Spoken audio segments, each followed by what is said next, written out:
కృపలో క్షేమము నీచితివి, కృపకు పాత్రులుగా చేసితివి. కృపలో క్షేమము నీచితివి, కృపకు పాత్రులుగా చేసితివి. కృపను గూర్చి పాడెదనేను, కృపను గూర్చి పొగడెద నిన్ను.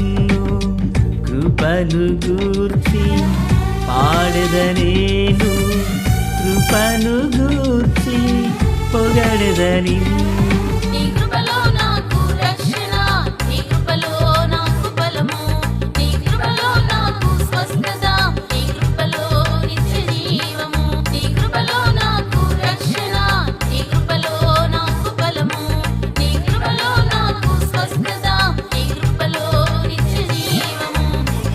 కృపలో క్షేమము నీచితివి, కృపకు పాత్రులుగా చేసితివి. ప్రభు అయినటువంటి యేసుక్రీస్తు వారి పరిశుద్ధమైన నామములో తండ్రి అయిన దేవాది దేవునికి నిత్యము స్తుతియు స్తోత్రములు, మహిమయు ఘనతయు ప్రభావములు యుగయుగములు ప్రభువునకే చెల్లునుగాక. ఆత్మీయులారా, బాగున్నారు కదూ? దేవుని మహాకృపను బట్టి మరొక పర్యాయము మనం ఎలాగున కలిసి వేదవాక్యమును ధ్యానించే భాగ్యం మహాదేవుడు మనకు అనుగ్రహించున్నారు. దయగలిగిన ఆయన ఆత్మచేత సమభూమి గల దేశమున ప్రభు మనలందరినీ నడిపించునుగాక. ఆమేన్. నేటి దినాన వాక్య ధ్యానం కొరకైన భాగము ద్వితీయోపదేశకాండము ప్రియులరా 33వ అధ్యాయము 12వ వచనము. బెన్యామీనును గూర్చి ఇట్లనెను, బెన్యామీను యెహోవాకు ప్రియుడు, ఆయన యొద్ద అతడు సురక్షితముగా నివసించును. దినమెల్లా ఆయన అతనికి ఆశ్రయమగును, ఆయన భుజముల మధ్య అతడు నివసించును. ప్రార్థన. తండ్రి దేవా స్తోత్రాలు. చదవబడి ఉన్న వాక్యము మీది, వినుచున్నవారు మీవారు. మీ దాసుడనైన నన్ను పూర్ణముగా మరుగు చేసి దైవస్వరమును వినిపింపచేయండి. మీరు అక్కడ కొరకు రాజ్యం కొరకు సిద్ధం చేయండి. సియోనులో నుండి మీ కృపా కనికరములు విస్తరింపచేయండి. మీ ఆలోచన చొప్పున నడిపించమని, మహిమ పొందమని, దీర్ఘశాంతం చేత కప్పమని యేసయ్య మహోన్నతమైన నామంలోనికి ప్రార్థించిన మనవులన్నీ పొందియున్నామని నమ్ముచున్నాము మా పరమ తండ్రి. ఆమేన్. ఆత్మీయులారా, బాగున్నారు కదా? ఈరోజు మనము బెన్యామీనును గూర్చి వినబోచున్నాము. ఈ యొక్క బెన్యామీను ఎవరు అంటే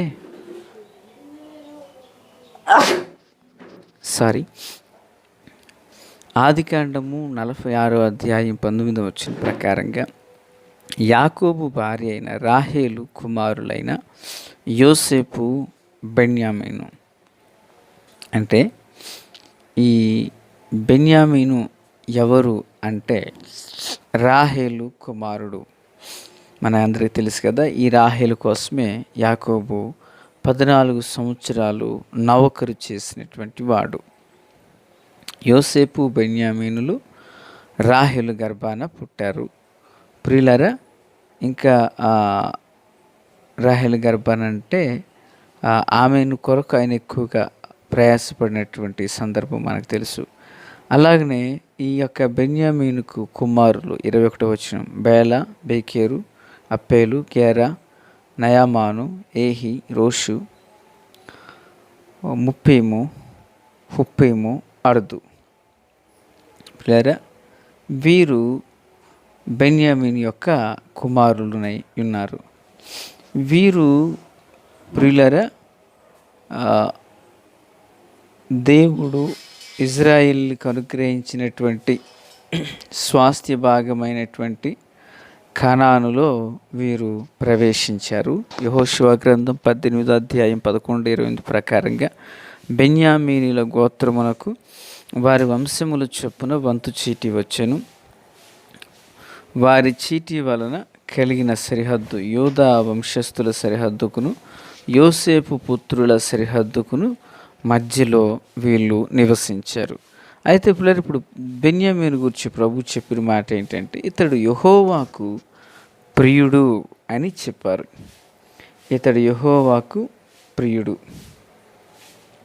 అంటే దేవునికి ప్రియమైన వానిగా వీళ్ళు జీవించారా అంటే, ప్రియులారా, నిజానికి యోసేపు బెన్యామీనుల కంటే బైబిల్ గ్రంథం అంతటిలో కూడా అత్యధికంగా ఒక సెలయేరు వలె పారి దేవునికి ప్రజలకు ప్రీతికరంగా జీవించినటువంటి వారు ఎవరంటే లేవీయులు మరియు యూదా గోత్రం. దేవునికి మహిమ కలుగును గాక. కనుక ప్రియులారా, వీరు బెన్యామీనీలు దేవుని చేత ఏర్పరచబడిన వారే, బెన్యామీనీలు దేవుని కొరకు జీవించిన వారే. కానీ ఈ గోత్రముల వారి కంటే లేవి మరియు యూదా గోత్రముల వారు దేవునికి ప్రీతికరంగా జీవించారు. అయితే బెన్యామీను గురించి చెప్పినటువంటి మాట, ఆయన యొద్ద అతడు సురక్షితముగా నివసించును అన్నారు. బాగా వినాలి. బెన్యామీను దేవునికి ప్రియమైన వానిగా ఉన్నాడు. ఈ బెన్యామీనట దేవుని యొద్ద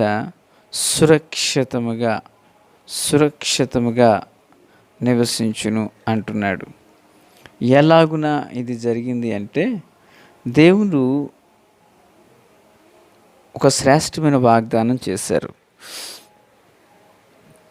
శాశ్వతుడైన దేవుడు నీకు నివాస స్థలము, నిత్యముగా నుండు బాహువులు నీ క్రింద నుండును.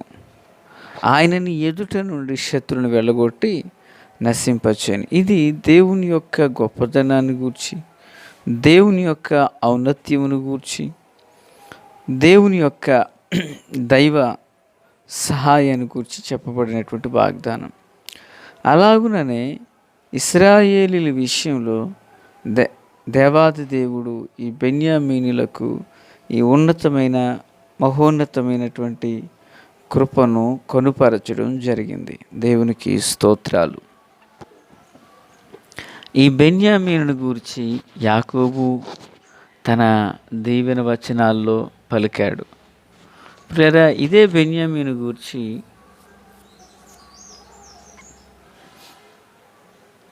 మోషే పలికారు. అయితే బెన్యామీను గురించి యాకోబు పలికిన విషయాల్లో, బెన్యామీను చీల్చినట్టు తోడేలు, అతడు ఉదయమందు ఎర్రను తిని అస్తమయమందు దోపుడు సొమ్ము పంచుకొనును అంటాడు. అయితే మోషే కాలానికి వచ్చేసరికి మోషే ఏమంటున్నాడంటే, అతడు భుజముల మధ్య నివసించును, అతనికి శాశ్వతుడైన దేవుడు ఆశ్రయమగును అంటున్నాడు. దేవునికి స్తోత్రం. బెన్యామీను విషయంలో దేవుని దయయు దేవుని కనికరమును సమృద్ధిగా ఉండి ఆయన అతనికి ఆశ్రయమగును అంటున్నాడు. ఆశ్రయము ఏ సమయములోనైనా దేవుని యొద్ద నుండి అతనికి సహకారం, ఏ సమయములోనైనా దేవుని యొద్ద నుండి ఆదరణ, ఏ సమయములోనైనా దేవుని యొద్ద నుండి గొప్ప సహాయము అతనికి అనుగ్రహించబడుతూ ఉంది. రాహేలునకు యాకోబునకు కనిన కుమారుడైన బెన్యామీను, ఈ బెన్యామీను కొరకే మరి యాకోబు ఎంతో పూటపడినట్లుగా మనం చూడగలుగుతాం. అవసాన కాలంలో మరి ఒక సందర్భంలో మాట్లాడుతూ, యోసేపు చనిపోయాడు, బెన్యామీను బంధించబడ్డాడు, ఇక నేను మరణలోకానికి వెళ్ళిపోతానంటూ యాకోబు వాపోతాడు. ఈ బెన్యామీనుతో యాకోబు ప్రాణము ముడిపడి ఉందని యోసేపుతో ఈ యొక్క ఇశ్రాయేలీలు ఐగుప్తు దేశంలో మాట్లాడుతూ ఉంటారు. ఆత్మీయులారా, ఈ యొక్క బెన్యామీను కుడి చేతి పుత్రుడిగాను బలవంతుడిగాను ప్రస్తావించబడ్డాడు. ఈ బెన్యామీనీలు వాగ్దాన దేశంలో స్వాస్థ్యాన్ని కూడా వీళ్ళు పొందుకున్నారు. సొలొమోను కాలంలో వీరికంటూ ఓ ప్రత్యేకమైనటువంటి స్థానము అనుగ్రహించబడింది. దేవునికి మహిమ కలుగును గాక. ఆత్మీయులారా, సొలొమోను కాలంలో వీళ్ళు దేవుని కృపచేత మంచి ఉన్నత స్థానానికి నడిపించబడినట్లుగా కూడా మనము చూడగలుగుతాం. చూడండి ఒకసారి రాజులు మొదటి గ్రంథం 12:21 మనం చూసినప్పుడు, రెహబాము యెరూషలేమునకు వచ్చిన తర్వాత ఇశ్రాయేలు వారితో యుద్ధం చేసి రాజ్యము సొలొమోను కుమారుడైన రెహబాము అను తనకు మరలా వచ్చినట్లు చేయుటకై యూదావారిలో నుండి బెన్యామీను గోత్రికుల నుండి యుద్ధ ప్రవీణులైన 180,000 మందిని పోగు చేశారు. అంటే బెన్యామీన్లు ఈ కాలానికి ఒక మంచి వృద్ధి పదంలోకి నడిపించబడ్డారు. కొంచెంగా ఆరంభించబడినటువంటి ఈ యొక్క జనులను దేవుడు మహాకృపకు వృద్ధి చేసి ఒక సైన్యముగా వారిని తీర్చిదిద్దారు. ఈ మాటల గురించిన ఆత్మీయులారా, కొద్దిపాటి శేషాన్ని దేవుడు ఎలాగను వృద్ధిపరిచారో అలాగే కొద్ది జీవితమైన మనలను తన ఉన్నతమైన కృపతో నింపగలిగినటువంటి దేవుడు మనం ఆరాధన చేసేటువంటి ప్రభు అయిన యేసు. ఆమేన్, హల్లెలూయా. కనుక దేవుని పిల్లలంగా మనం ఆయన సహాయాన్ని వేడుకుందాం, ఆయనపై ఆధారపడదాం. సర్వోన్నతుడగు దేవుడు శాశ్వతమైన కృపతో మనలందరినీ వర్ధిల్ల చేసి నడిపించును గాక.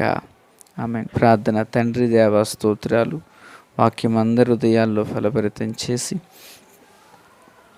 మేలు చేత నింపమని, నీ దీవెనయు ఆశీర్వాదమును దయచేయమని, క్రీస్తు యేసునందైన కృపా మహదైశ్వర్యంలో ప్రతి అక్కరత అవసరాలన్నీ తెచ్చమని, దీవించమని యేసయ్య మహోన్నతమైన నామంలోనికి ప్రార్థించిన మనవులన్నీ పొందియున్నామని నమ్ముచున్నాము మా పరమ తండ్రి.